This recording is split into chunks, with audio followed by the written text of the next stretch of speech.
is these deeply underwater short bets have to be bought back, exacerbated by an institutional side SLV backdoor drain. So other than what can be drained out of the COMEX backdoor, where else are you going to find you're going to get any silver into tight supply? Really? But let's start with silver. So in silver, the very strong SGEI, the international facing SGE exchange, the physically determined support that we reported last time was at spot $48. And this was around here. And it indicated synthetically driven dips below this physical support level were nothing but an opportunity to convert underpriced synthetic silver into bullion. Bearing in mind, we'd just been through a 10% correction, and we were picked up our recording at this point here in our last episode. Now, I'm again recording this. I always wait for between the AM and the PM fix, and usually at around about the pit open, because at the pit open, we do tend to get selling events coming in. But I think they're getting run over, and we wouldn't count them completely out yet, but it's getting very close to a breakout. Now, because silver has been backwardated significantly, I mean, we talked about $3 spreads at one point, that is $10,000 per contract.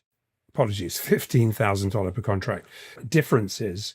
And we'll look at how that is settling down and really what that means.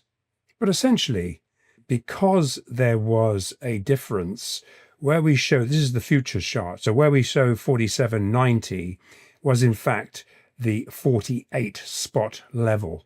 So we had to make those adjustments on the futures charts.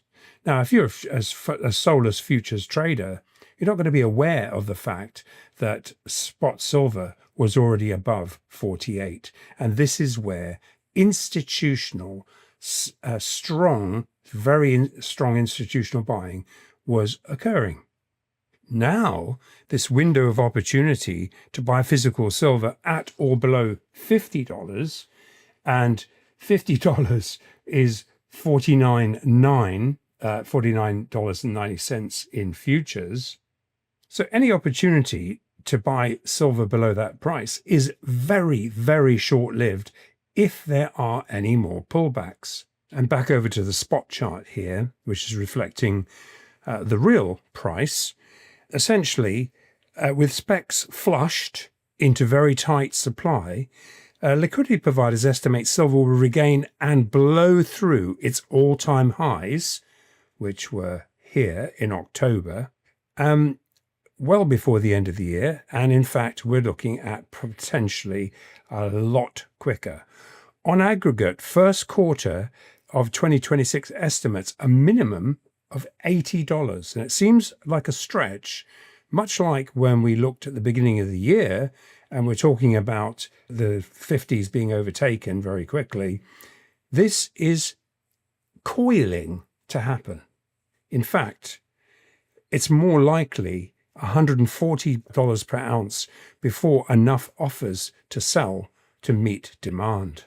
Now, while this COMEX December contract to spot backwardations are somewhat normalizing, it's not because the LPMCL stocks have rebuilt.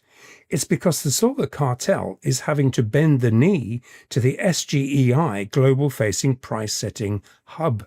And that is determining a daily supply-demand bid and offer price for immediately deliverable bullion, not a paper-settled price, which this futures contract still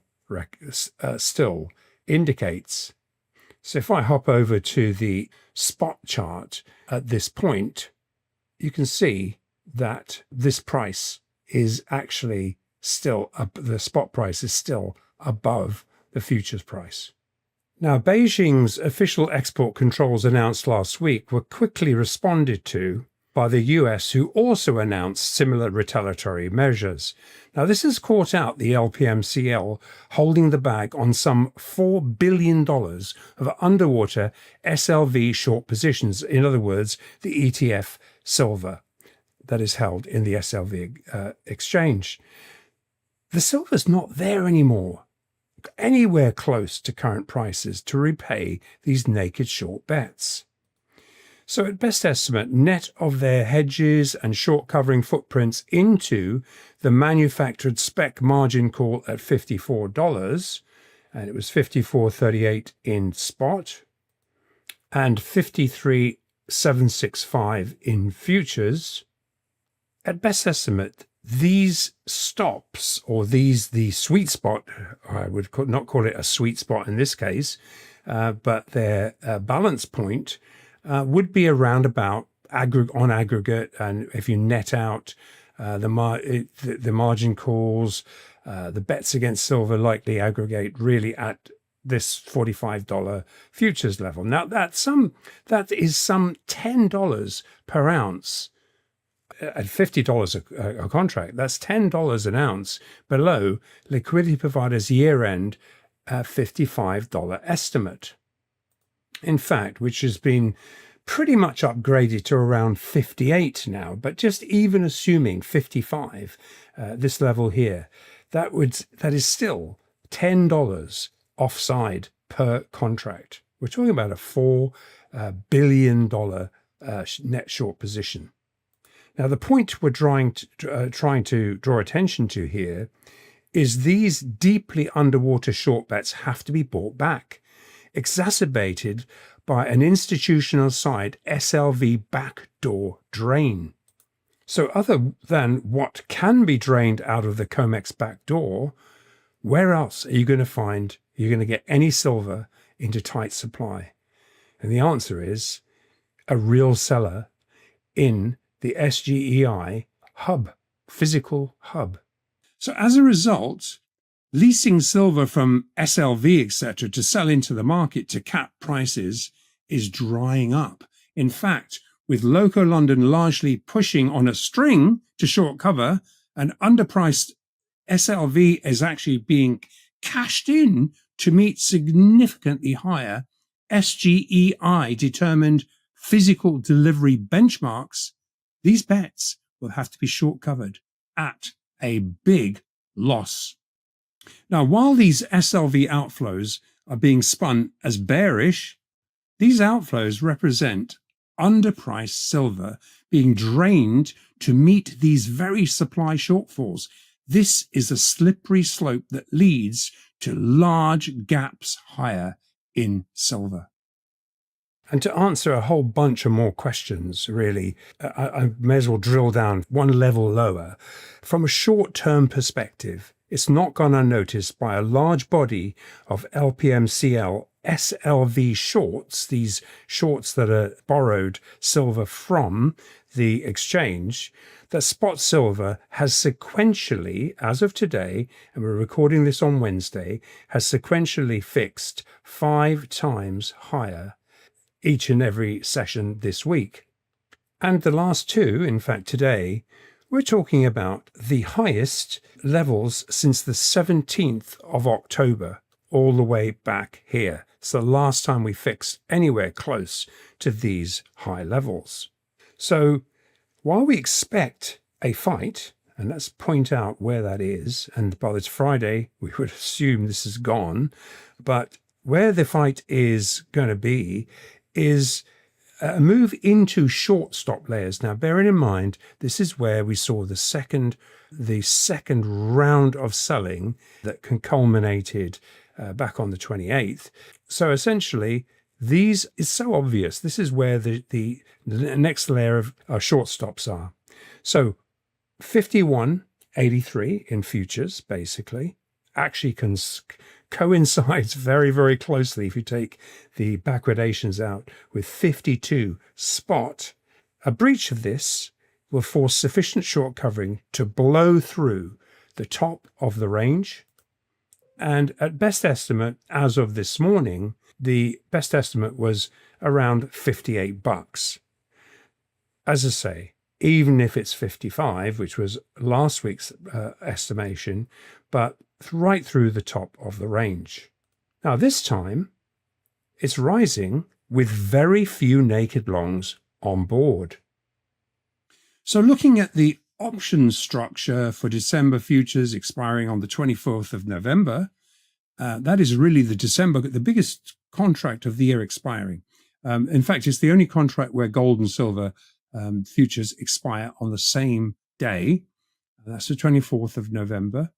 And then it moves on to January, February, March contracts. But essentially, this is a big delivery month.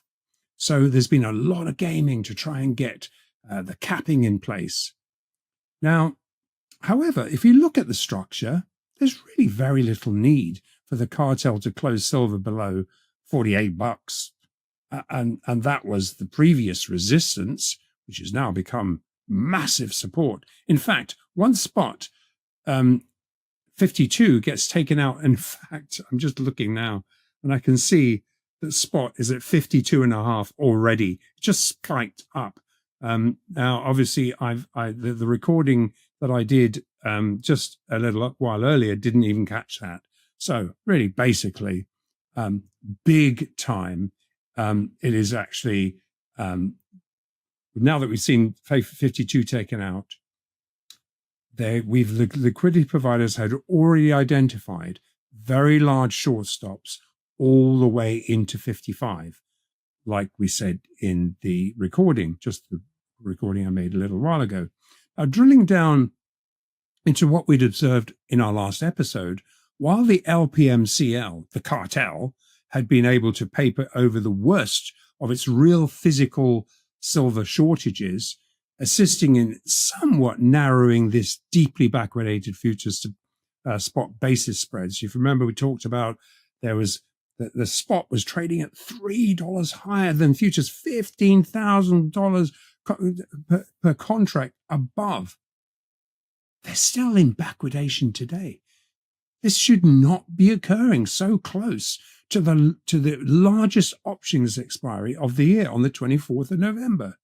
And it illustrates there is still a massive lack of paper supply to meet international facing demand, where paper supply has to be turned into physical.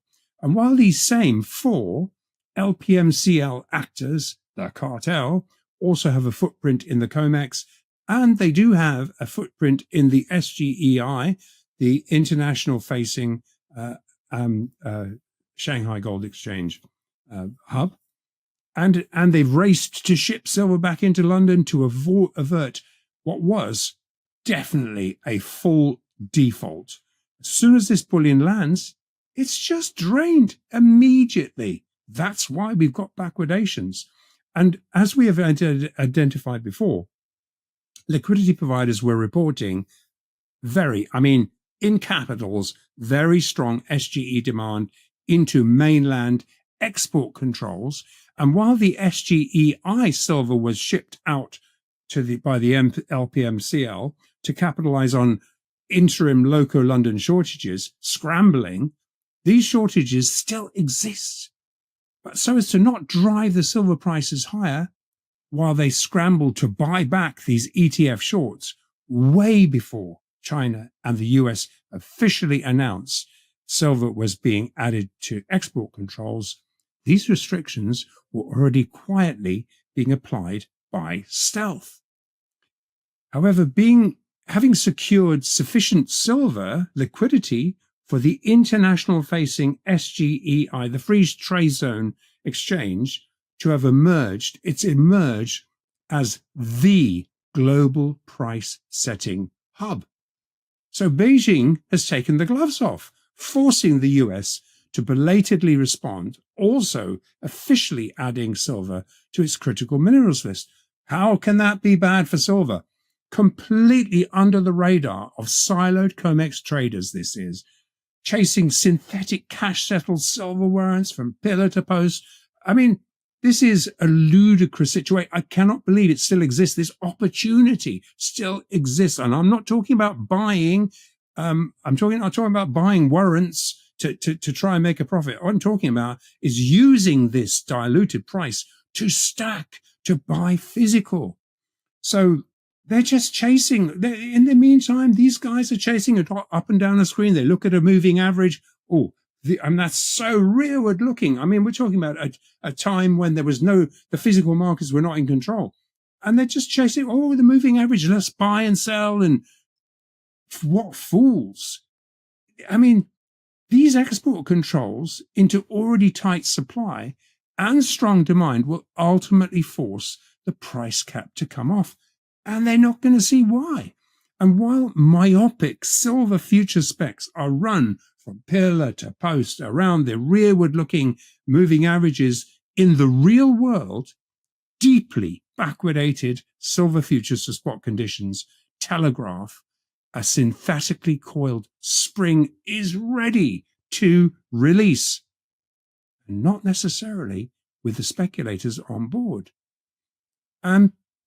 So this counterintuitive leverage synthetic futures-driven silver capping action that we've seen, which just broke out, and I've just seen, so we're now currently at 52.60 and rising.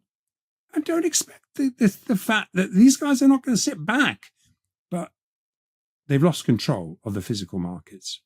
So basically, what's happening is the COMEX is ignoring, these traders are ignoring these deeply oversold tight physical supply conditions, and it's pricing silver at an actionable discount that is anticipated to force a larger supply short squeeze. And as liquidity providers already affirmed before we broke out above 50, they've said it yesterday, sub-spot 50 was ridiculously bargain territory.